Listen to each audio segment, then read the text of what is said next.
Magbayanihan na tayo mga best kasi papalapit na ang finals ng Miss Universe. Kaya panahon na para i-cast natin yung votes natin para kay Atisa manalo. So, eto na yung gagawin natin.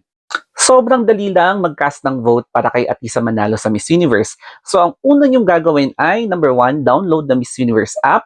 And then number 2, kapag na-download nyo na, mag-register na kayo. So, by indicating your name, yung email nyo, tapos number nyo, and then number 3, hanapin nyo lang si Atisa Manalo sa mga list of candidates. And then, i-vote nyo na siya sa 8 categories na yan. And, ang pang-4th is watch ads. Yung free ads ay equivalent to 1 free vote.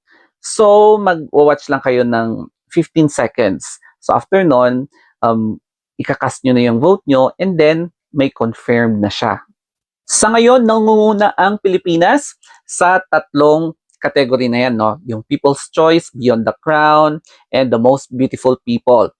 Pero, baka pwede tayong mahulog sa number 2, number 3, depende na lang kung sino yung tutulong kina Bangladesh at sa Chile. Yung Bangladesh kasi, baka may tumutulong ng ibang country. Ganun din ang Chile, na may tumutulong din na ibang country sa mga latiks para mapaangat yung votes. Kaya, currently, nasa number 1 ng Pilipinas, pero malay nyo, baka mahuhulog tayo sa number 2, number 3, number 4, number 5. Kaya, bantayan ang mga votes. So, paano nga ba mag-vote? Ito na naman yung tutorial na pwede nyong sundan. Okay, so nandito na tayo sa Miss Universe. Kaya i-press natin itong vote and hanapin natin yung mga pwede nating i-vote. So, for example, itong People's Choice dito sa pinakababa. And then, search by delegate dito. Press nyo lang Philippines. So, try natin kung meron pa akong natitirang vote. Vote now and then get votes. So, paano nga ba mag-get votes? Ito, get free votes. Watch ads to get more votes. Pero ikakat ko kasi bawal itong mga ads. Baka maano. Ayan. So, pagkatapos, i-X nyo lang to. Ayan. And makikita nyo dito, reward on the way. Your reward vote is being processed and will arrive shortly. So, okay lang yan.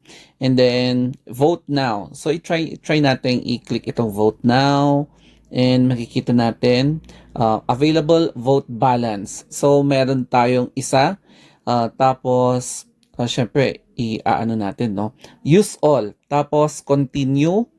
And then, fingerprint or face. So, ganyan. 'Di ba? Iko-confirm pa talaga ang identity natin. So, confirm, syempre. Tapos, antayin lang natin itong prompt and confirm